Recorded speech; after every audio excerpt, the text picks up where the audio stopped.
Don't listen to anybody. If you want something and you're determined for something, like go after it. That's a hard job to go after. Why not apply for it? What's the worst? Someone says no. What's the worst? That door closes, it's some other door open. So like I always say, like athletes, like go set your dreams, set the bar high, and understand sometimes you're gonna fall short of that bar, but like, and that's okay. But set that bar to reach for the sky, and then like wherever you land, because that's what's meant to be. Best life by you, yeah, we leveling up. Strong body, clear mind, fill your cup. From the gym to the plate, you know what to do. It's your life, your health, best life by you.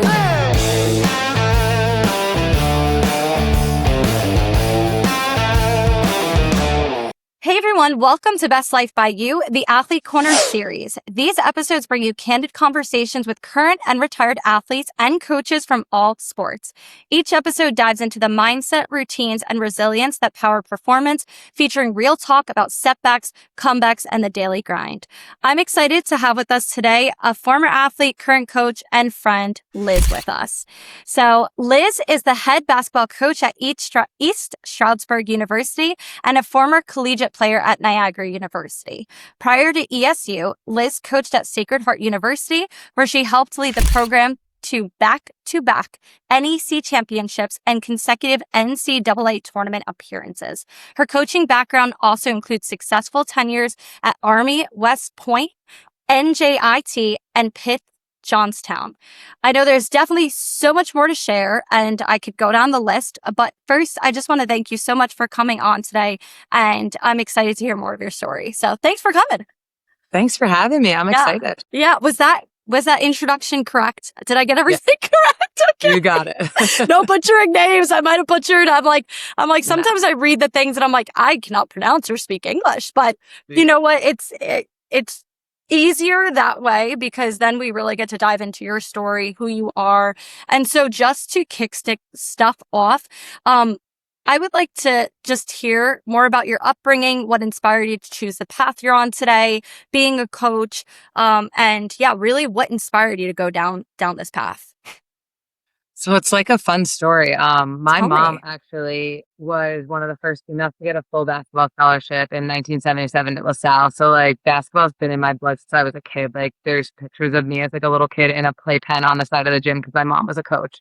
So like I grew up like being my brother and sister like grew up playing sports. Like both our parents were collegiate athletes. So like it was just like in the backyard, it was like baseball, soccer, kickball, dodgeball, basketball, football, hockey, like whatever it was, we just like played, like came home from school and like, no, it wasn't like sitting around. It was like, nope, we're going outside, we're playing something like, so always been like around sports. My brother was actually a college football player. Like, so just sports is just like part of our lives and like just followed in my mom's footsteps and like always had fun, loved it. Just basketball was just easy for me. Like I used to struggle with like schoolwork and stuff like that. And like basketball was like the easy thing for me. So my parents would be like, you do this homework piece and then you can go outside and play. And I was like, okay. Like, so it was like how they used to like reward me like to get things done. I was like first and second grade.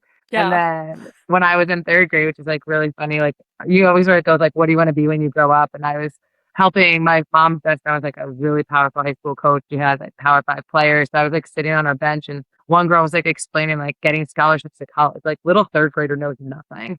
And she's like, yeah, I got an offer from like UConn. I got an offer from Georgia. I got an offer from Tennessee. And I was like, okay, cool. Like to me, I'm like, that's just like, I own a college down the street, like not realizing, but she's like, yeah, they're going to pay for college. It's called a full ride. And I was like, cool. So it was like in school a couple of weeks later, they're like, what are you going to be when you grow up? And I was like, I'm going to get a full Division I basketball scholarship. Like, I don't know. Like, and then I'm going to be an astronaut. Like, you know, like those things. Well, for some reason, my third grade teacher kept it.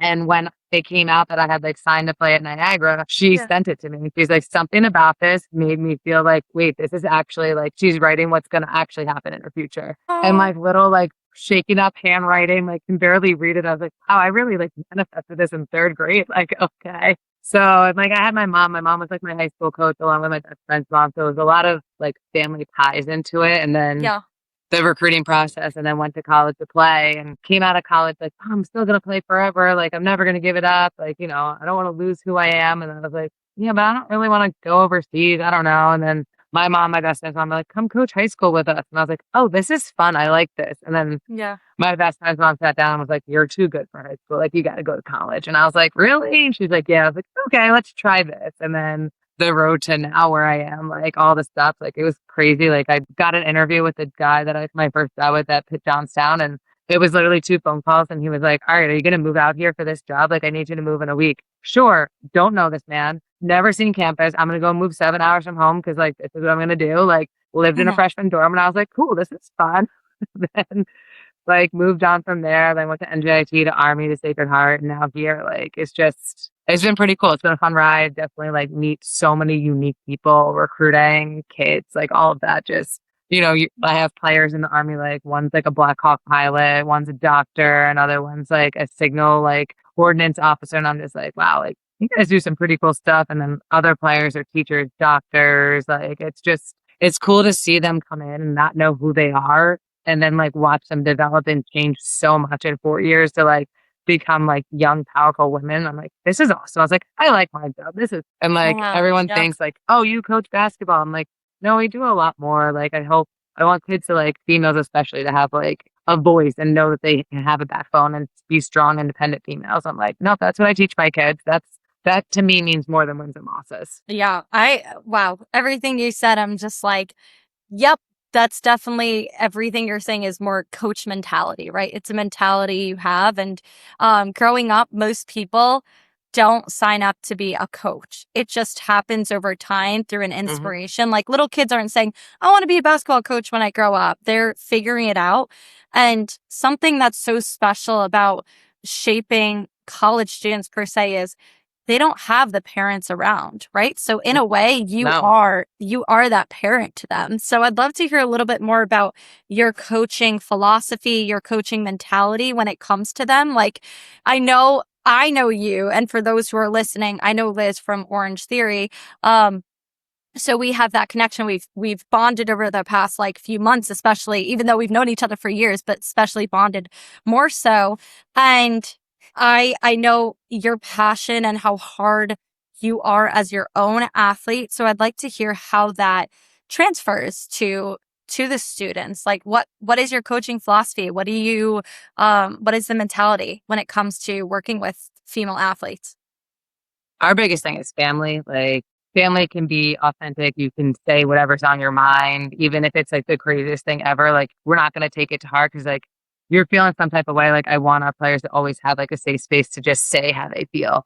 And I like we have an open door policy. Like you can come in and talk to me about anything. You can come in and talk to me that you thought I was crazy in practice yesterday, and this is why you felt that way. And you can come in and tell me that you need help breaking up with your boyfriend. You need help figuring out a class. Like I want them to know like it's always a safe space to just be that way. So like my biggest philosophy that me and my assistant push on them is like family. Like my assistant coach like has inside jokes with every one of the kids, and like the parents are just like they just feel like they're like we're just so comfortable. And we know our kids are always safe. And like I'm like, you guys are gonna get in trouble. You're gonna make mistakes. You're gonna mess up. But the beauty of it is like you don't have to call mom and dad because like mom and dad might get pissed. Like I'm gonna get mad, but like I'm also gonna be like, you're a kid, I get it. Like you have to fall on your face a few times to figure it out. So like we create that space, and like I think that's where like our team thrives is like on court they know like I can make a mistake and coach isn't gonna flip out. Now if you make the same mistake 6 times in a row, then we have like a different story. But they're like our biggest thing is family, like feeling safe and comfortable and being able to come in and talk to us about anything. Like we've had players I've dealt with, unfortunately, everything under the sun from like the worst thing you could ever think of happening to a female to like pregnancy, family losses, all that kind of stuff. So like, you want to make it a space where they feel that they have a confidant all the time to come talk to. Because some things are difficult to talk to your parents about, but it's a little bit easier to talk to your coach. And especially because when you get to college, that's where you start to figure out who you are as a female, like what kind of person you're going to be. And mom and dad know the person you were for the last 18 years living under their roof, under their rules. Now you got a little bit of freedom. Now it's like, oh, okay, what can I do here? Like, this coach knows me in that freedom space. So like, they're more comfortable to come to us to talk about things than they are about other people. So, and then sometimes players are like, don't say anything to my teammates. Don't say anything to the assistant coach. I'm like, you tell me something you don't want people to know. They're not going to know.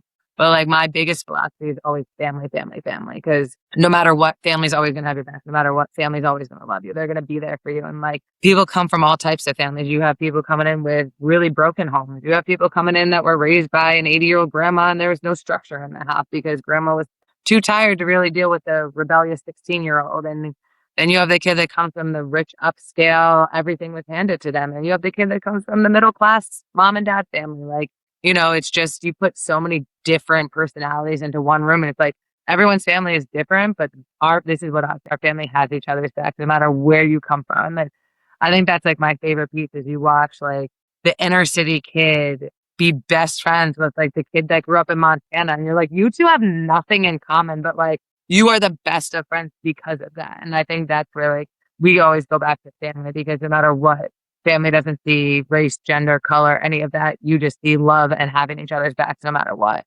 And this year I had probably like one of the proudest coaching moments. There was like an issue on our team and the team like completely was like, this is not right. Like what you wrote online was not okay. We're not okay with this. We can't be your teammate. Like we don't want you here anymore because that's not what our family does to each other. And like 17 players band together and like one kid was just like, I can't stay here now. Like I really messed up and like my family isn't going to accept me anymore. I'm like, okay. Like, that's your decision. But like, I really looked at my team like, wow, you really bought into family because you all banded together and had each other's backs. Like, I respect that. So that's my biggest philosophy of like family. Keep it 100 with each other, honest, knowing that it's never personal. It's only that we want to see the best for you because we love you. And that's it. Yeah, there's something so special about team sports too, growing up. Like looking at that dynamic of yes, the goal is a family orientation, especially at college. And I worked at a college years ago, and I ran residence life staff, and those kids would be in my office till 10, 11 p.m. at night and telling me everything under the sun. And I'm like, I don't need to know that, but they felt comfortable sharing everything. They would come, they'd bring food, plop on the chairs and just share everything and anything. And it is nice because you got to have that bonding experience and having that team dynamic. But I think sports is one of the most important things kids need to get into, even if they don't stay with it long term, but it really helps build that team dynamic. It helps build that structure of learning how to work with different people and all have a same goal to win. Like our goal is to do well, get better and win because we all have the same commonality and the same goal. So the team sport aspect, I do believe kids at such a young age should be getting that, what's it called? Engagement or, they should just be in that environment so they can learn to get better and better because you look at very successful people and a lot of them had that team experience. And it does allow you to have a mirror as well. It allows you to see what you need to work on as a team member. So if you are doing drills with one person, you get to see how you respond in stressful situations, how you respond in angry situations, in happy situations, and you get to grow from there. So I'm sure with you've seen, especially for college females, which I do want to talk about a little bit more. But it's one of those very important aspects, and basketball is a great sport for it. Soccer, football, hockey, you really get that team orientation that a lot of places miss out on. Like in school, you don't always get that team growing up. You don't always get it when you're in phys ed. So sports is something I always encourage parents. I'm like, if you can and your child's able, put them in sports just to help them learn, because it sounds like if everything you're telling me, it's like they build that family, but family gets closer because of what they go through and how they grow together. 100%. I mean, like some of my teammates and I are closer just because like, kids classes come in behind you and you're like, no, you don't understand what happened last year. Like you don't understand when so-and-so got arrested and we had to run for 3 straight hours for her because coach was so pissed off at us for it. Like, no, that bonds us though, because we talk about it and we're like, you think like, oh, I'm not going to be able to make it through this. Like, I'm not going to make it one more sprint and your teammates next to you. Like, no, you're good. You're good. Come on. We got one more enough. And then like, she's the one telling you like, I can't do this anymore. And you're like, no, I was just dying 10 sprints ago. And now you're over here like, no, it's okay. We got this together. Like, we'll get through it. And like, you sit there, we still talk about it. Like our teammates, we're 15 years out. And we're like, Yo, do you remember that time that we literally went to the weight room at 6 a.m. and got yelled at to go to the gym and we ran until the AD kicked us out? Like, not even our coach. The AD was like, they're supposed to be in class. Like, they need to go. Like, but we still talk about it. We laugh now, but like that day Yeah. we were like, oh my gosh, it just happened. But like, it bonds you. It's in a weird way. It's like you go through crazy experiences, or like we went through a 1-29 basketball season. Like one win that you won in November, you don't win again till the following season. Like, yeah, that's brutal, but, like, we still talk about, like, some of, like, the bus rides and stuff like that we're like, "Oh, that was so much fun. Remember when this happened on the bus?" They're like, "Yeah." Like, remember we won one game that year though too? Like, you can laugh at it now, but, like, it's all those team things bond you, and it's like, even if Yeah. you aren't playing or you are playing, like, you are all everyone's such an important role. Like, I tell kids all the time, like, even if your kid isn't playing, like, they still play such a crucial role as, like, that kid that's playing, that's struggling, that one little, like, pat on the back, or you got this, like you're gonna hit the next shot, you're gonna get the next goal, like it's okay. Like that one little feeling from someone that might not be playing lifts you so much more than any coach or parent ever can, because you're like, wait, you still have the confidence in me as my teammate, even though you're sitting on the bench and I'm playing over you, to like go out there and be successful. Like I was like, girls, I don't think you understand like how important you guys are on this bench to those that are playing. And when I put it into that perspective, our players were like, oh no, you're right. And like the players that are playing are like, we didn't even think of it that way either, coach. I'm like, yeah, that's why all 17 of us are important. It's not just the 5 on the floor. Like, so I do. I tell people all the time, like, put your kids in sports, even if like they do have some ailment where they're not physically capable of doing it. Like, I just coached in Spain, and like we played the Switzerland national team, like one of the younger teams, and they had a girl on the team, and she's severely autistic and Down syndrome. We're beating the team by like 30, and she comes over, and the officials are yelling because we're both outside the coaching boxes. She's trying to communicate with me that they're putting this player in, and they were like, she just can't be touched, or she'll have like a meltdown on the court or whatever. So I intentionally like do something to get them to stop. I'm like, tell her, girl, whatever you do, give her the ball and let her go and make the layup.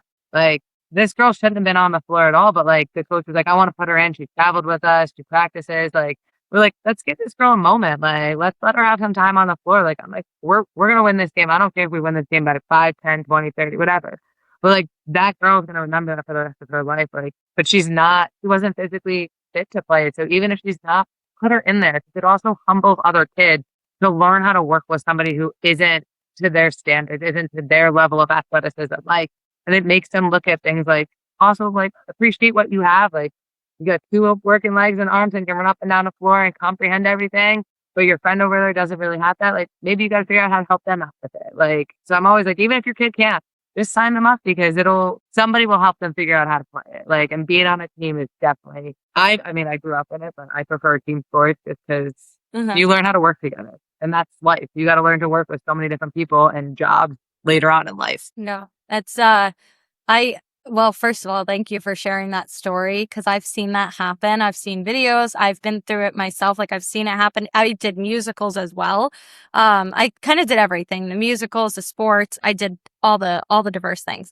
And it was when I was in musicals too, there were kids who had special like disabilities or abilities, and the director would put them in and give them like a moment, and like people would cheer them on, because they don't know, it's not just for the kid, but it's also for the parent. Like, I feel like at the same time, it's like the parent has been through so much to get their child, to teach their child. So it's like to see their child loved by other people, like that's so heartwarming to know that, there are such good people, but it teaches kids to be kind. When you see something like that, you're teaching that child to be kind, no matter who's on the team. Even if somebody has a really rough like upbringing or whatnot, and they've been just dying to hold a basketball or be part of a team, like you want to give that kid a chance. Like, you want to give it, even, I know there's some people who are like, no, there's standards to hit.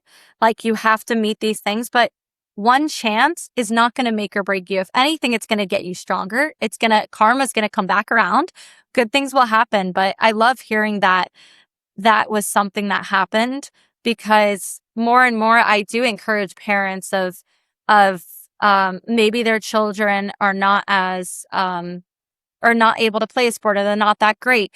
They could still go in it to learn and have the experience, and to not just teach their kid, but teach other kids patience, understanding, and kindness. Because sports it's not just about winning. That's not really the goal of team sports. It's not just we're gonna win and get here. It's really about seeing it even at the professional level of how they treat other players. Like I think of how Jalen was when they did the cup finals and how everybody was celebrating. He walks over to the other team and shakes everybody's hand on the other team. He didn't go and celebrate until that moment was hit. And I was like, that's how you want to raise your kid. You want to raise your kid to celebrate and commend other people for putting in the effort. So I loved hearing that. I was going to ask you some other like most challenging moments as a coach and most rewarding challenges or most rewarding moments as a coach. It could be a certain moment. It could be what you go on a day-to-day basis of. So I'd love to hear like the parallel between those two. I think the most challenging is when you're dealing with players and I've dealt with the worst of like mental health issues with some players. And like, that is probably the most challenging because you're doing everything. I'm doing everything I know I can do for you, but it's still not enough. But you don't want to seek the help yet until it gets to like some bad point. I almost missed a game a couple years ago for like a player, like we had to get her to the hospital. Like it was bad. And like, I like called my head coach, like, I don't know if I'm making the game. Like you might have to leave the bus without me. I'll rent the car. I'll drive. Like, it's a 2-hour ride. Like I'll meet you there. I'll be there for tip. Like, I was like, this kid's more important right now. Like those are the challenging moments that like, yes, I'm so fortunate that you felt comfortable to call me in that time. But also like, I always said, like, what did I do to fail you? That like we got to this point. Like, why did we get to this point? Why one phone calls earlier? Why weren't you letting me know earlier? And it's like, no, you can't do anything because it's what someone chooses to share with you. So like, why didn't you see the signs? Like, you're not trained to see the signs. Like, yeah, my major's at psych undergrad, but like, I'm not trained to see signs like that. Like, so it's just those are the hard moments. Those are the most challenging is when you have players that come to you with some kind of assault, with a boyfriend that's beating on, like, those are the things that like, those become the challenging moments because those are the moments that you're like, this is real life. Like, who cares about a game? Who cares about a ball? Who cares about anything else? Like, this is life. Like, those become the hardest moments. And it's tough for me to see like players go through that because you're like, you hit it for so long. Like, why didn't you say something sooner? Like, coach, I was embarrassed. I didn't want to talk about it. I don't want my parents to find out. Like, so those become like the challenging moments and, dealing with players that, have an eating disorder. You're watching them dwindle away and you're like, we got to get you help. Like they're, you have the interventions, but until they see it, until they accept it, that is the hardest thing to watch one of your best players, like sit there and deal with something and tell you she's dealing with it and you're getting her the help, but she's still not doing what the help is telling her to do. And it's like, that's the hardest part because you're like, I've done everything I can do. I got through the help. I got there. I'm listening to you. I'm helping you. And it's still not working. Like those become the challenging parts. Like, and I think that's like, those become the hardest to deal with. Cause you look at them and I tell parents all the time, like, I'm a salesman. Like I'm recruiting your kid. Like I'm asking you to give me your biggest pride and joy of your life, your literal heart outside of your body. I'm asking you to trust me with their safety, their care. And at times I'm like, am I failing these kids' parents when like these things happen? And like the parents are always like, no, you were wonderful. You did everything for my child in the right way. And you're just like, but you second guess it because you're like, how come I didn't see it sooner? How come I didn't help them sooner? How come they didn't come sooner? Like, so that's when it becomes hard. Like that's the challenging part. It's not on the court, it's on the court. Practice is practice. You're going to go through your ups and downs, your challenges of figuring out how to coach a kid. But if those are my biggest struggles of figuring out how to get through to you to coach you, like I'm doing really well in the struggle department. Like but I also do feel fortunate that my kids do feel comfortable coming to myself and my assistant all the time to tell us like this, I'm not okay. Like I need help. Like I need you to get me an emergency appointment tonight. Done. Like I'll take you there when we get back off this bus. Like, that's when I know, but it's still challenging. The most rewarding, I would say probably the biggest, and I told her yesterday, actually, my player that I have right now, one of my biggest rewarding moments was this kid did not speak my first year with her. Like, I would tell her to come over to me, she would start crying. I'm like, why are you crying? Like, I'm not mad at you. Anytime coach called us over last year, like, we were to get yelled at or like cursed down, I was like, no, I just want to talk to you. Like, how was your test today? Like, she would be in literal tears, like on the court, literal tears, like in a game. I'm like, the officials will be like, why is she crying? I'm like, because she missed a shot and turned the ball over and she thinks I'm mad at her and I'm going to bench her, but she doesn't know she's one of our best players and she's not coming out of the game. But like, okay. And he's like, no way. I was like, oh, watch this. And he goes, oh my God. I was like, yeah, I know. I got my hands full sometimes. But like, she started to come out of her shell. We kept like empowering her, having conversations of like how to be this leader, how to be a tough female, how to stand up for yourself. And this summer she got an internship and it was going ugly fast. Like, just not right in any way, how she was being treated, how people were treating her, how other interns were treating her. She spoke up to HR. She spoke up to her lead director. She spoke up again to HR and nothing happened. And she finally walked in after like a week and was like, I'm done. I'm not staying here. This is not right how you guys are treating me. This is not right what's going on. I filed every complaint, all of them gone unanswered. So obviously you guys aren't doing the right things. I'm leaving my internship. She called me like I was gonna be mad that because she's leaving her internship, now she was behind in classes. I'm like, well, no, one, I'm extremely proud of you. Like you found your voice, you stood up for yourself. Like that's the most important thing. You saw something wrong. You're 21 years old, saw something was wrong, was being treated wrong for a month, and then you decided I'm gonna get out of the situation. That's not right. I was like, unfortunately, what you dealt with as a female, you probably will deal with more often, but you stood up for yourself right now. And for you at 21, for the girl who was scared of her own shadow a year ago, like, I am so proud of you. And like, I tell her that all the time to her face. And she's just like, I thought you were going to be so mad. And like, I was like, all right, hold on. I was like, I'm going to call you back because I'm going to make a few phone calls. We're going to fix this internship problem. Like, made a few phone calls. I was like, okay, this is what you're going to be doing for your internship now. She's like, what? She's like, you got me a new internship. She's like, I'm driving back from Tennessee. I was like, well, I told you I always have your back. Like, you stood up for yourself. You got yourself out of a bad situation. Now I'm going to put you in a new, better situation. She's like, Coach, this is a great situation. This is so much fun. Like, I'm literally getting paid to like do what I want to do. I was like, yeah, that's why you're supposed to talk to me. Like, that's why I help you with it. So like, I tell her now, I'm like, that is probably like my biggest, like my heart is growing as a coach, like winning games, winning championships, flying charter on to go to the NCAA tournament to play South Carolina and Stanford. Like, yeah, great, cool, fun. But like, when I think about like greatest coaching moments and like most proud moments, it's like those are the things. Or when the kid calls me and says, I passed my NCAT, I'm a doctor now. Like, okay, like, so all those late nights of you calling at 3 a.m. crying because you didn't think you're going to pass your bio exam or your anatomy exam, like, it's worth it now. Like, see, like, those are the moments that like I live for as a coach. Like, wins and losses, yeah, that's great. But like, actually seeing what they want to do beyond basketball, because I always say the ball deflates, especially as a female, goes down a lot faster than a guy. So where are you now? What are you doing with that basketball? What doors did that basketball open up for you? Use it. And like, let's advance your career in whatever way you want it.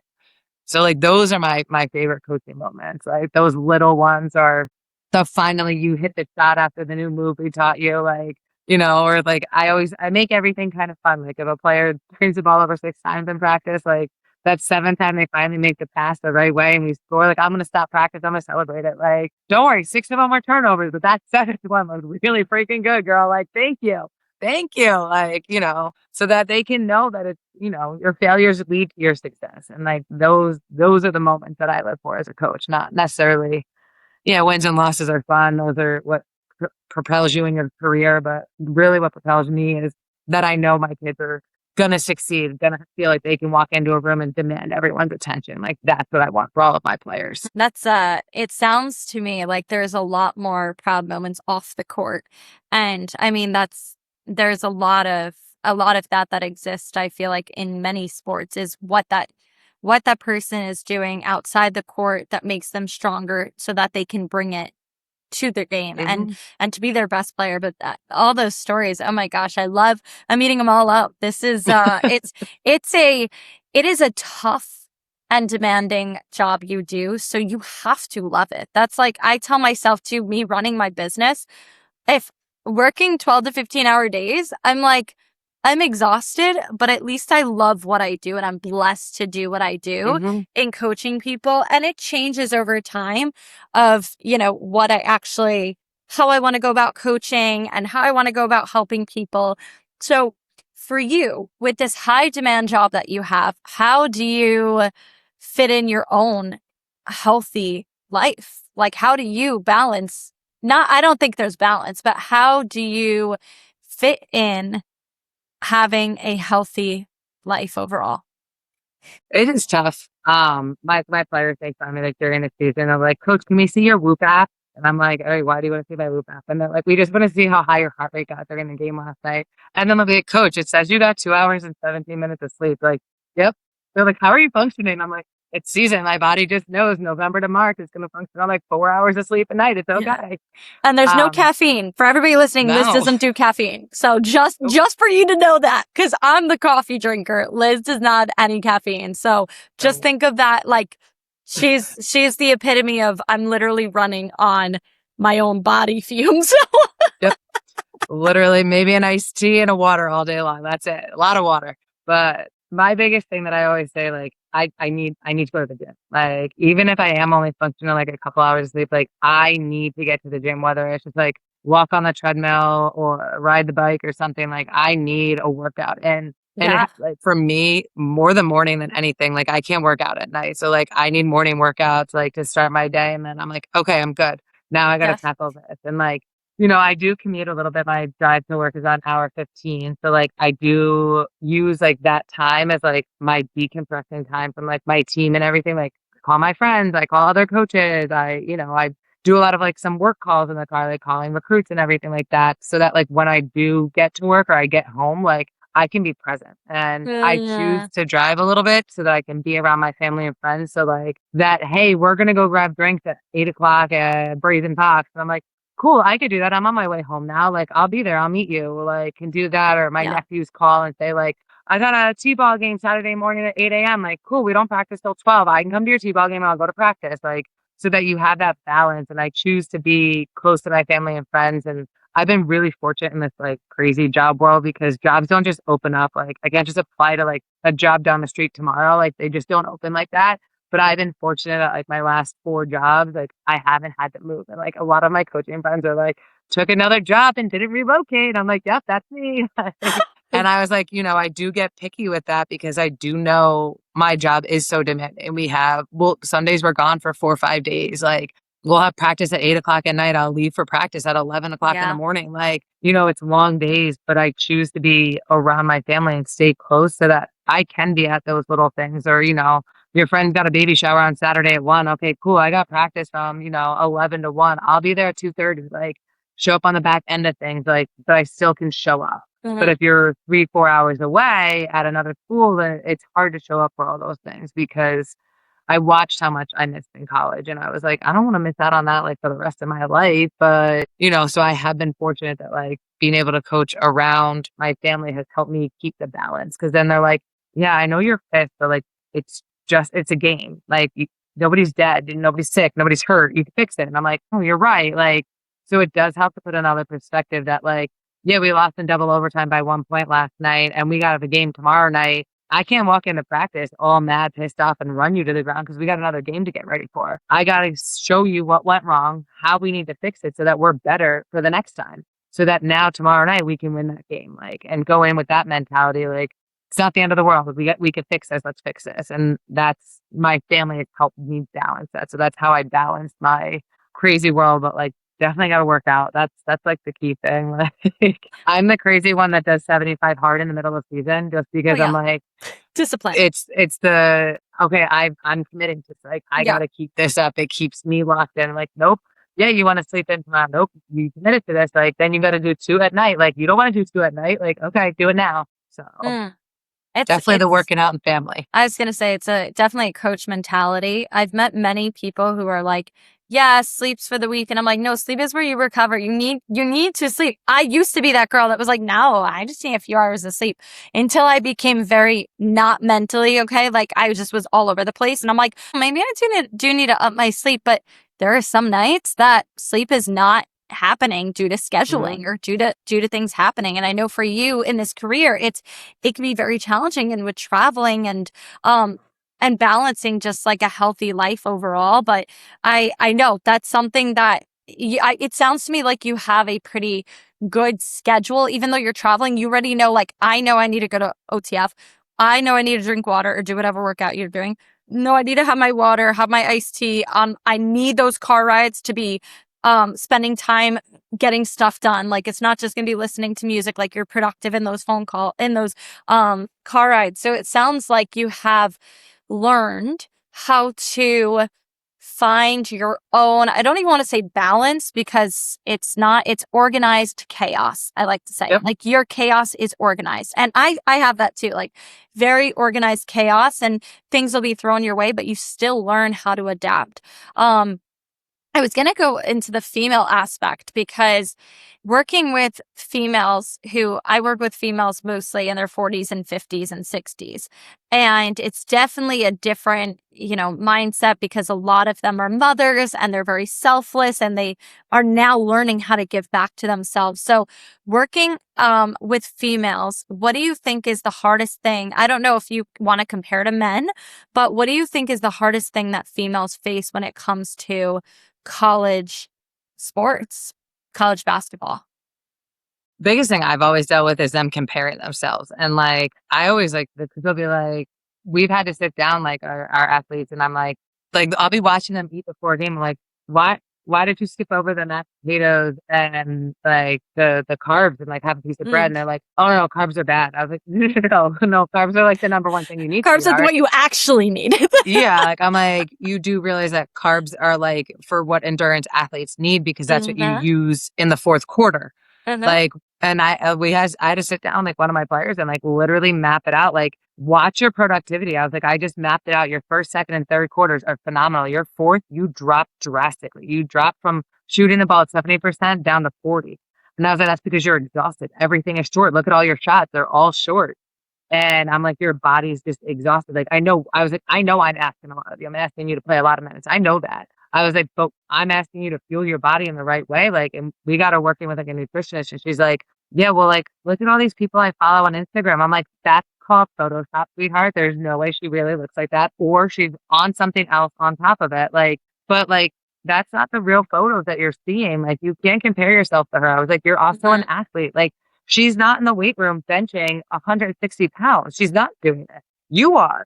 She's not squatting over 200 pounds. You are, but like, she's doing something different than you are. You're playing a contact sport that you need to protect ligaments and bones. She's not. She's modeling. She's doing different things. So like, her workouts and her toning look different because of what she's putting her life through. Like, you have to think of what their lifestyle is versus yours. Like, completely different. They just like look at me like I'm crazy. I'm like, I know, but like, is it, you gotta stop comparing yourself to other people. Like, everyone is built differently. I was like, and you know what? I was like, I'm guilty of it too. Yeah, I want to be ripped. I want to be this. I was like, but I know my body type and the way that I get when I lift. Like, I get bulky. I get thicker. I was like, I'm strong. I just get thicker, and I'm okay with that. That's who I am. I was like, you have to accept that this is who you are. Like, but you starving yourself so that your fourth quarters, you have no energy, or you're looking at me with 4 minutes left. Like, hey, you got some fruit snacks in your pocket for me, coach? Like, always have fruit snacks in my pocket during a game. It's just like the number one thing I know that they like to eat. And I'm like, yeah, I do. You need some? They're like, yeah. And open the pack, give it to her. And like, I'm like, wait, but you shouldn't need that. Like, yeah, maybe you need a snack at halftime. But like, if you feel like your energy is crashing that drastically in crucial minutes of a game, like, we got to figure something out beforehand to get you there. And I think that's the toughest part I deal with players, is like, they're comparing themselves to everybody that's on Instagram, and look at how she looks, and why am I not going to look like that? I'm like, because you're not built like her. Like, her body type is not your body type. Like, everyone has different body types, and that's okay. Like, twig girl over there, yeah, but she's different. I was like, do you see what I asked her to do? I was like, I asked her to defend the floor 40 for the full 40 minutes, 94 feet. I said, I asked you to bang around inside the post and push people out and keep them out of the post. Like, but if I asked you to do that and I asked her to do your spot, neither of you could do it. I said, but that's what her body's built for. Your body's built for this. Like, it's okay. Like, just because you're bigger, stronger than her doesn't mean that you don't look at, like, you're not skinny and fit. I was like, she's also 5'4" and weighs 120 pounds. You're 5'10". I shouldn't expect you to weigh 120 pounds. But if you do, we got some problems. Like, so like, I think a lot of times the biggest issues we deal with is, and females, I think all around, all ages, the biggest thing I deal with is comparison to what other kids, like what other people look like. I'm like, who cares what she looks like? Like, are you happy in your skin? Did your clothes fit the way you want them to fit? Then fine. So I think that's like the big thing, like just the comparison constantly of like, and social media does a number to people just because I hate it. If I could get rid of all social media, I so would, but my business, my profession, you need it. But like, it's just, how much is real? How much is fake? What is fake content? What is Photoshop? What is not Photoshop? What is airbrush? What is this? Like, so much of that. And that's what I hate for these young girls to see all the time. I'm like, no, Why can't I think of her name right now? She's my favorite person to follow. The rugby player. I can't think of her name, It's okay. but she's my like favorite. She was on the ESPYs last night. She's one of my favorites Okay. because she's like, this is me. Like, look at these jiggly thighs. Look, they touched it. And I'm like, no, you're my favorite. Like, you are just like this. Women are allowed to look like this. Like, Yeah. I'm like, Yes. okay, good for you, girl. Like, you are changing the way some females look. Mm. Like, look at themselves. You don't airbrush anything. Like, you do these photo shoots. You're like, no, don't airbrush me. Don't do this. Like, leave me Mhm. be. Like, this is what I look like in that picture. Cool, great. Like, I love that. More Yeah. more people need to see more authentic content than Mhm. the absolutely perfectly posed. Everything looks like you have a six pack, and it's like, really, like, no, I don't have that. No, I will say social media has distorted a lot of people's ideas of what is healthy. And I see it with, I'm not on TikTok as much. I'm mainly just on Instagram.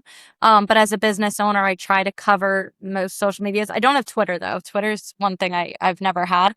But I I see it myself of people be like, and I'll do it too. You pose a certain way to make something stand out. I do it in pose. When I pose, I learned how to pose because I almost did bodybuilding shows. So I worked with a posing coach to know how to like contort my body to fit like this look. And a lot of people do it on social media, but I also know people edit the crap out of their photos and then their diets are horrible. I've Mhm. seen women, and this is something that I always challenge people when I would do presentations. I'm like, imagine your body flipped inside out. Like, and I remember this one fitness influencer, I stopped following her a couple years ago, but she would have she jacked, beautiful, but her diet was horrific. Like she would start off every morning with these like huge protein waffles, protein coffee, tons of protein whipped cream. And it would just be like protein, protein, protein, protein, protein all day long. And I would never see greens or veggies or her eat anything. It would literally just be like steak and potatoes or protein shake. I'm like, I'm looking at this. I'm like, you have 1 million people following you and you promote no greens, but you have that body. And I'm like, so people are going to look and be like, I'm going to do what you're doing because it's going to get me that body. When in fact, I don't know what her health status is now, but I'm like, I can only imagine in a few years, you're going to be dealing with some health issues because you can only sustain that for so long.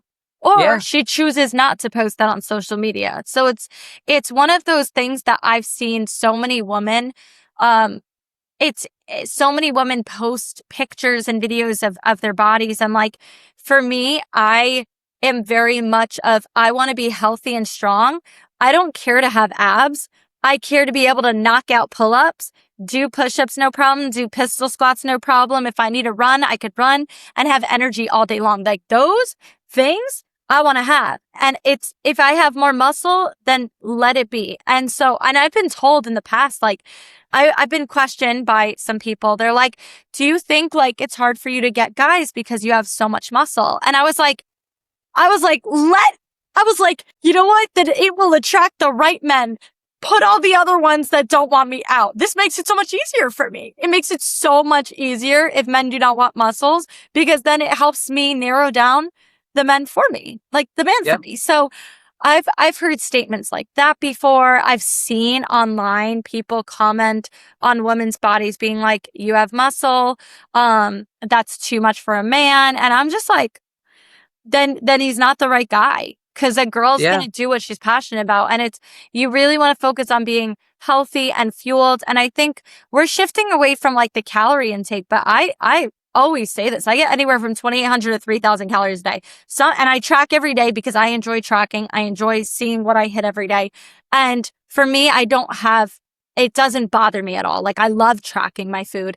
And so it's easy for me. So if I did want to go into a cut, I can go into a cut because I'm like, all right, well, I'm here. I can go and move it here and focus on these foods to help keep me full. But when I tell people what I eat, they're like, you eat that much? I'm like, yeah, I eat more than my NBA players. Like, which is crazy sometimes. 100%. But for me and my goals and how much energy I need, my body's been used to running on this energy because I'm standing a lot. I'm up a lot. I'm expending so much coaching that my body's adapted. I wasn't always able to eat this much. I remember the days it was hard for me to eat like 2,200 calories. And then I trained my body to eat more because I was like, well, I have these goals for my body and I need to go into a bulk, and then I'll go into a cut. I'll go into a bulk. So like maintenance for me is anywhere from like probably 2,700 calories is like 2,800 is maintenance, which is crazy being a plant-based athlete. But for me, it's helped me again get clear. I'm able to be clear-minded. I'm not struggling to remember stuff unless I've just had a long day. But like I have the energy to do things I need to do because of what I'm consuming and the type of food I'm consuming. So there's a lot of women in sports who I've also worked with who just feel like they need to eat less to look leaner and then just still expect to have the same results that they're going to perform well. So I don't really know. I think it's come from a lot of social media. I agree with you. Social media is a highlight reel. I compare a lot as well. And I compare way more than I'd actually like to, that I've had to mute accounts because I'm like, I'll stay following them if I ever need to look them up. But like, I'll have to mute accounts because I go down a comparison role of like, why is my business not here? Or why is my physique not here? Or, why can't I have this kind of life? I go into that too. And then I have to take a step back and be like, Julia, you're on a whole different trajectory than that person. Yep. Like we're all on different trajectories and we're not even, I feel like you and I aren't even in our prime yet. I feel like we're not even in our prime. So I met a woman the other day, or I interviewed a woman, and she was telling me about how she's in her 50s, and actually, funny enough, more women in their 50s who are living their best life. Yep. 50s like the happy time where the more women I meet who are in their 50s are like, oh yeah, we're 3 to 4 days a week. Not always the case, but they are in their prime. And I'm like, if this is what it's going to be, let it be. Let it be so. Because that means that we're just headed to that direction. But it's also, we have to make sure we're taking care of ourselves as busy people, you and I, to get to that point. I know. I worked with a nutritionist like 6 years ago because I was like, not even 6, probably 4 years ago. And I was just like, I'm working out. Like, why am I not getting the results that I want? Like, the scale is not moving. So I worked with a friend of mine. She's like, all right, just log everything for a week. She's like, holy shit, you're drastically undereating. I was like, what? So I literally show my friend, I'm going to send you the picture of the before and the 1 year apart pictures. And like, when I tell you the scale changed by 2 pounds on the scale, I lost 42 inches off my body. Like, and she body recomposition. And she was like, so how did you feel this week? I was like, well, some days I was still hungry, or some days I woke up hungry. Some days I went to bed fine, but I woke up hungry. And she's like, all right, we're going to increase again this week. And she's like, wait a minute, did you put the measurements in correctly? And I was like, yeah, why? And she goes, because it was like measurements and pictures. She's like, oh my gosh. She's like, I don't think I've ever seen it. She goes, you literally were starving yourself. And like, I show my players all the time. And like, I'll even tell them, I'm like, you guys, you all compare yourself. So like, how much do you guys think I weigh? And they're looking at me. They're like, oh, you got a hoodie on today. You got leggings on. They're like, Coach, you're probably like 140, 150. I'm like, God, I love you guys. They're like, what? I was like, 180. They're like, no way. I was like, let's go get on that scale. I'm 145. I literally stepped on the scale at 180 and they were like, Coach, that's not right. Like, they were like, yo, no, the one coach who did it was like, they're like, Coach, that's wrong for her. Tell her to get off and somebody else get on and then like do it again.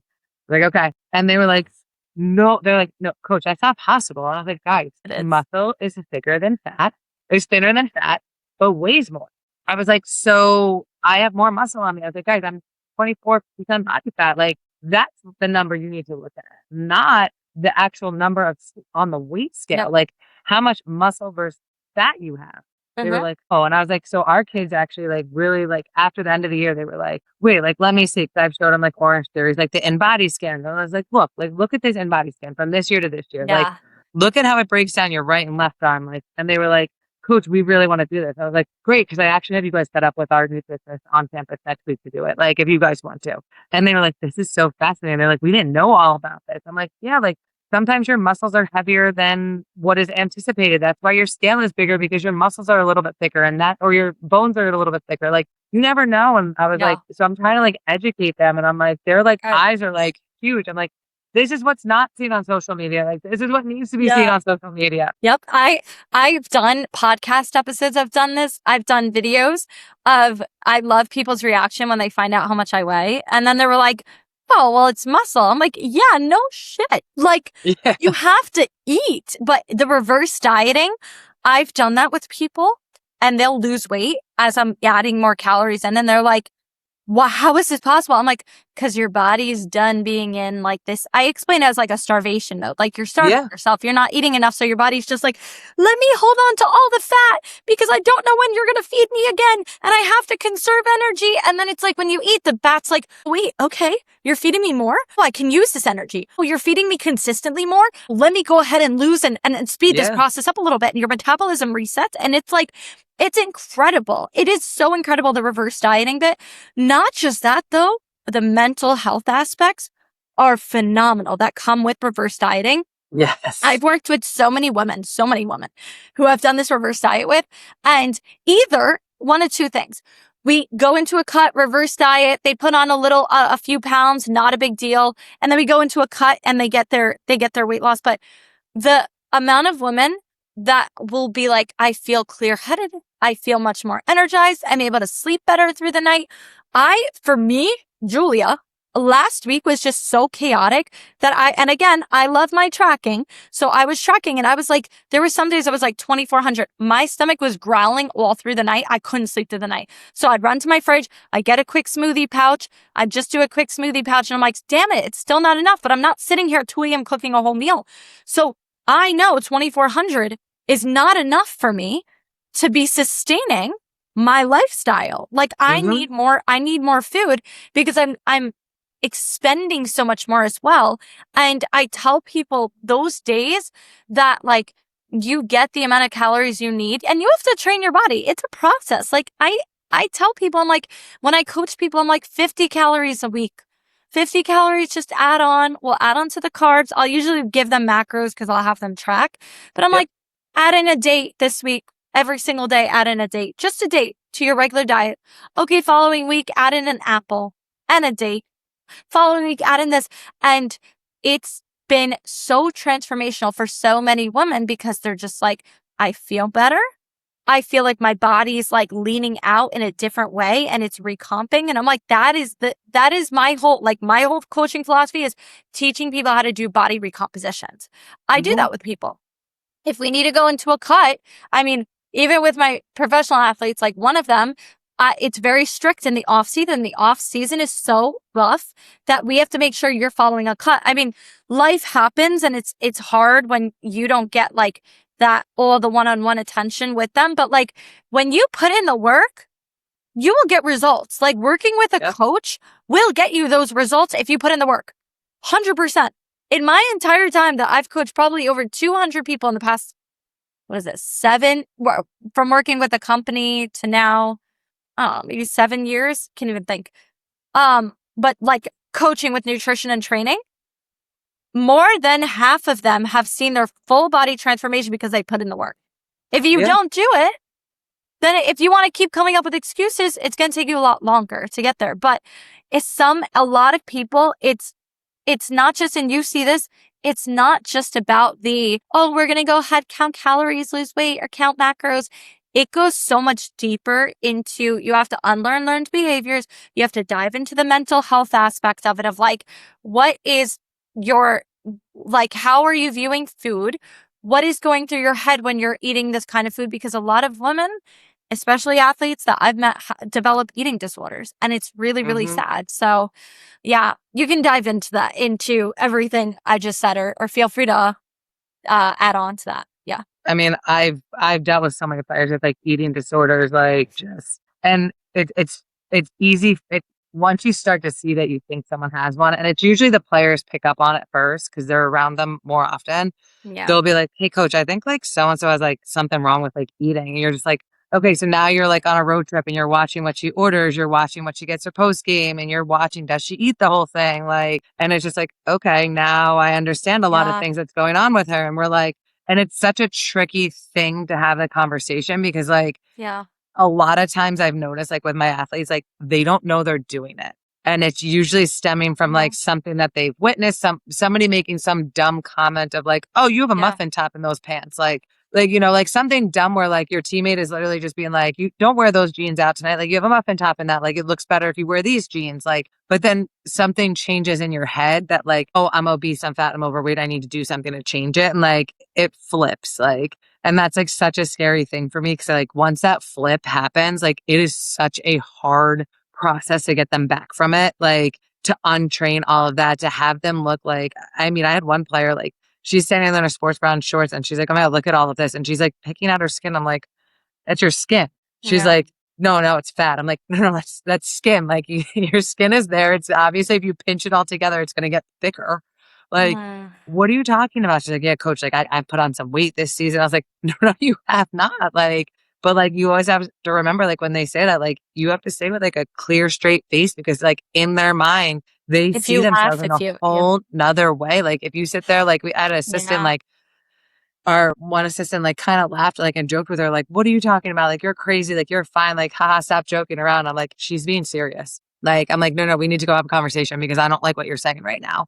Like, and it's just, it's such a flip. And it's whether it's your teammates just saying something like, oh, you would look better in this because like this, and like, it could be something so simple as like, that hugs your hips all wrong, but like this will hug your hips so much better. Like, look how much better this looks on you. And like, this one comment like that where your teammate is telling you look better in a different outfit or dress goes and sets you off in like some weird way that you're like, oh, I'm obese, I need to change something. And it's just like, no, your teammate was just telling you look better in that, not like telling you you're fat and out of shape. Like, no, well, that's not it at all. Like, so like, that's always like the tough part. And especially like girls in college, like it's such a vulnerable time. Like you're figuring out there's so many changes going on with who you are. You're figuring out your identity. You're figuring out what you want to do for the rest of your life. You're figuring out so many things that like one little comment like that throws you off so much. And like, I'm always like, no, like, and then I'm like, and then the teammate gets all upset. Like, I didn't mean it like that. We're like, I know you didn't mean it like that. She's got some other things she's got to work through, but that comment was the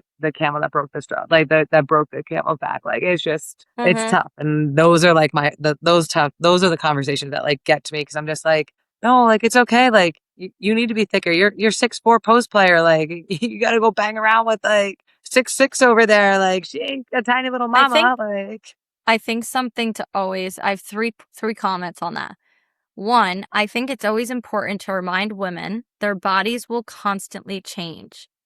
Your growth mindset can also change, but you have to choose. Your body is always going to change.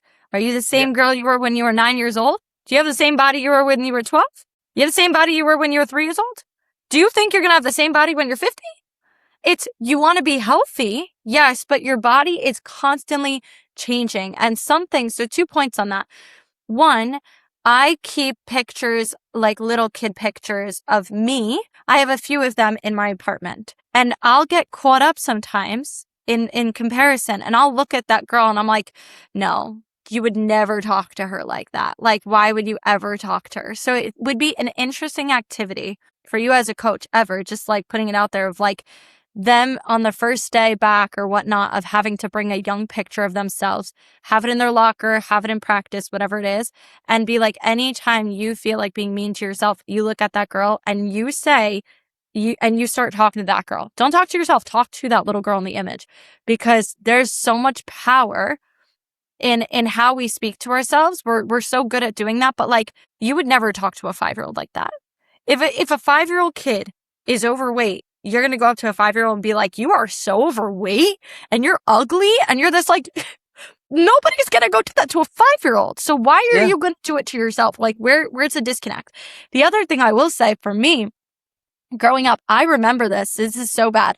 I had a college roommate. I had actually really good close girlfriends. Multiple times people would tell me, they were like, you have no boobs. Your boobs are so small. You're this, and like your chest is flat. And like, I'm like, I think it's fine. But I had other people be like, you can pull off that shirt because you don't have anything. And people would criticize me. My own girlfriends would say that to me. And I'm like, I would get offended. And I remember every moment each of them said that to me. I doubt they remember, but I remember. And I'm sitting here like, no, my body is, I love my body. Yeah, there's some things I wish I could change. Who doesn't? But like, no, I love my body and where it is. But I'm also very confident in who I am. And it took me years to develop this confidence for myself. But if I had listened to all those girls, who knows? I might have went and paid for get surgery. I might have paid to like, I might have beaten myself up. But for me, I think of it as like, wow, I'm an athlete. I work out. Well, this is so much easier. Like, Yeah. imagine if it was different. Like I have been, and I've been bullied. I've been bullied like when I was younger. So I think that helped develop confidence. But there's a lot of people who do not think of what they're saying and how much of an impact it would be to be kind. But also it's really, I always say and I stay true by that philosophy of like, have that picture of the younger you. Have that younger you picture, talk to it whenever, you feel down. And what would you say to that younger version? Like, is that younger version somebody that can look at you today and be proud of the version of you? And if not, what can you change so that they would be proud of you? So those are some points I wanted to add. I'm so stealing that and telling you're going to text all my players. You need to print out a childhood photo of you, whether you're playing basketball or not, and it's going in the locker room, and we'll explain the process later. Yes, good. Yeah, like I'm definitely stealing that because I do love that because that is such like a true thing. Like, would you tell your younger self that? Like, no, but like college woman, you got to do it for college women. That's why. Yeah, because yeah. So I'm glad. Good. I'm glad. I love that stealing. Good. Steal it. I'm probably not the first. I probably did not invent that. I think I heard it somewhere. But like I believe in that philosophy, and I literally have pictures of myself as a young kid, different stages around my apartment, so that like when I get worked up or anything, I'm like, nope, we're not doing this. You're not talking to younger Julie like that. So if I looked at my younger one, I'd be like, could someone have told her to grow her hair out and not be like this like short little bob cut, like that's curly and everything and try to play basketball? No, but she might have thought it was cute though. Like, no, I hated it. My mom just didn't want us to have long hair because she didn't want to deal with it. That's hysterical. Wow. But anyway, so I'm so glad that we've had these conversations. So I have two more questions. One is, what piece of advice would you give to someone who is on the journey of entering the sport world or entering being a coach or any kind of athlete in general? What is your go-to advice for anybody in the athlete world? I always say don't listen to anybody. Like if you want something and you're determined for something, like go after it. Like don't let, that's a hard job to go after. Why not apply for it? What's the worst? Someone says no. What's the worst? That door closes, but some other door opens. Like, to be honest with you, that's how I got into coaching. I applied for one job. The guy called me, said, my job's filled, but I know this guy's looking, gave him my number. And that's how I got my first coaching job. Like, so you just never know. And everyone's like, why would you even apply for that job? You have no experience for it. I don't know. It was open and online. Why not throw my name in the hat? Well, yeah, it was open online, but he already filled it, but he put me in for the other job. So like, but if I listened to everybody and didn't apply to it because everyone was like, you don't have experience for it, I wouldn't be where I am. So like, I always tell people like, who cares? Apply for the job. What's the worst someone says is no. Go ask your professor for extension on that paper. What's the worst they say is no. Like, and you're still going to be in the same position you are right now, panicking to get it done. So like, I always say like athletes, like go set your dreams, set the bar high and understand sometimes you're going to fall short of that bar, but like, and that's okay. But set that bar to reach for the sky. And then like wherever you land, because that's what's meant to be. But if you just sit back and just think like, oh, I only played Division III basketball and I wanted to get into coaching, like, oh, you only played Division III, you're never going to be a Division I, II, or III. Like you're only gonna be a Division III assistant. Apply for that D1 job. You never know. You might have something that sparks something. Like, so I always say to people like, don't let somebody else kill your dreams. They're yours and go after them yourself. And like and surround yourself with people that want those same things. Like your circle is so important because like if you don't have the people pushing you and being there for you and like having your backs, like and like being there in your low moments, like I feel like that's where you find your true friends. Like the ones that are like when you're at your lowest of like you've just had your worst shooting percentage game, you're feeling like crap about yourself. You go to the gym at 11 o'clock at night. What teammate shows up? Like what friend that you have on campus just comes into the gym, doesn't say anything, but just sits there. and let you know, like, it's okay, you failed tonight, but like, we're here to support you. Like, have a tight circle of people that believe in you and are willing to be there and push you and help you in every way possible. Even if it is just to listen to you vent about how bad one of your players is being right now, or vent to you about how tough practice was. Like, have your inner circle tight and have people around you that believe in your goals and your dreams and go for them. What's the Yeah. worst? You don't get your goal, but you get a little bit Yeah. less than that. Like, you achieve something, go for it. Like, don't, I always say, like, what is it? Shoot for the moon, land amongst the stars. Yeah. Yeah. Like that's one of my favorite sayings to players. Like, shoot for the moon. Like, you want player of the year as a sophomore? You want player of the year. What's the worst? You land on first Yeah. team all conference? That's still Yeah. pretty damn good as a sophomore. Like, you know, so I say Mhm. that to our kids all the time. Like, shoot for the moon, land amongst the stars. Love that. You're the only one stopping you from putting that dream out there. Mhm. It's taken me some time, even for my own journey, to get where I am in realization. Like, I had people when I was working at Purchase College in 2019, I had this guy who did events. He's like, you need to have your own talk show or something. He's like, you have to do something. He bought me books on YouTube about how to start a YouTube channel, how to do this. And I was like, one day, one day, one day, one day. And he's like, no, you need to do it like ASAP. And I should have done it during COVID, but I didn't. And now I'm doing my podcast and I love interviewing people on my podcast. I love talking to people, getting to know people. And I think of that moment back then where he pushed me and I was just like, no, it's too much. It's too hard. I don't really, and I'm not a girl that like turns down. It's just at the stage of my life that I was in, it was not going to be a priority. And now in my life, it fits in with my life because I'm a coach. And that's like my main title. Like, I love when people call me a coach. Like, yes, nutritionist is what I do 90% of the time, but like, I love coaching people because I'm an educator. I get you through situations. I'm not just like helping you solve this problem. I'm working through it with you. Like, it's not just here's the answer. It's like, how do we work on this together? And it's very team oriented. So I know that you're like, I love just being a coach in general. And I would say that's the biggest thing, like for me, because mindset, training, and nutrition all come together. And so I like doing all three of them with people. And you can tell though, like you're very passionate about what you do and you'll continue to impact others. So I was going to ask the last question. What does living your best life look like to you? I'm living it. I'm living it. I Love it. really think like you have to live in the moment. I think a lot of people prepare too much for like the what ifs, the future, the this, the that. But like a lot of experiences I've been dealt with in the past couple of years, like tomorrow's not guaranteed. People aren't guaranteed to be there. Like, so you need to live like in the moment. And I tell my players all the time, like, be where your feet are. And like, if you're not where your feet are, then like you have to figure out how to be where your feet are because what are you thinking about? Why are you being somewhere else? Like, I'm living my best life because like this is my dream since I like got out of college. Like, you finish playing, you don't know who you are anymore. You're like, damn, I was like always Liz Flooks, the basketball player. Now, like, what am I? Like, shoot, like I got to figure this out now. Like, and then it's like you're a coach. Like, but my dream was always to be a head coach at college. Like, now I am a head coach. Like, I am living my best life right now. And like, who knows where that best life trail goes? Like, but you have to just be happy like with what you're doing and where you are, and always knowing like, yes, what I'm doing every single day is preparing me for my future, my next steps in coaching, whatever it is. But like, I am just living my best life. Like, I got my family around me. They're healthy. They're here.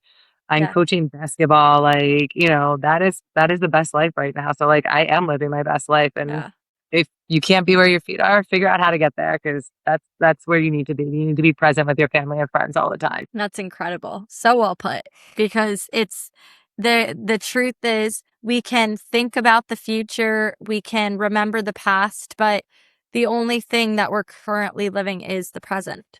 And people think that they can plan for the future, and you can try to, but the only thing you can control is this moment right here, right now, if you can even control it. But like your mentality and your drive, you, Liz, is going to help you get to that next position that maybe even turns into more of your dream job. And the people you're going to meet, and because of how hard you work, you're going to get those jobs that, you know, in the future that, you know, make you maybe even more fulfilled and give you the life that you want eventually. Like, I know you're living the life you want, but there's so much more that's going to happen. Again, you and I are not even in our prime. People keep saying 50 is the prime. So I'm looking forward to 50. I mean, I'll take my time because I just turned 30. Let's slow it down just a little Yeah, bit. let's slow it down, slow it down. But my point is that you're going to be able to really know that, like, your mind is going to know that there is so much more out there, and that, yes, you can appreciate the present moment, but good is going to continue to come. So, yeah. I'm excited. Yeah, me too. Well, I'm so happy. Thank you so much for coming on today. Of course. I love this. Yeah. So for everybody listening, I am going to include Liz's information below. I hope you all enjoyed today's Athlete Corner episode. Again, we do them once a month. Hopefully, eventually in the future, we'll be doing them quite some more. So if you guys know of any athletes that would be happy to be on the podcast, please do reach out to me. But until then, guys, continue to keep living your best life, and I'll see you next time. Thank you so much for listening to the Best Life by You podcast with yours truly. I hope you go ahead and subscribe on YouTube, Spotify, and Apple Podcasts, and stay up to date with all the latest information. You can also follow me on Instagram at Julia_BestLifeByYou for more humor, podcast information, and all the above. I hope to see you soon, and let's continue to keep living your best life.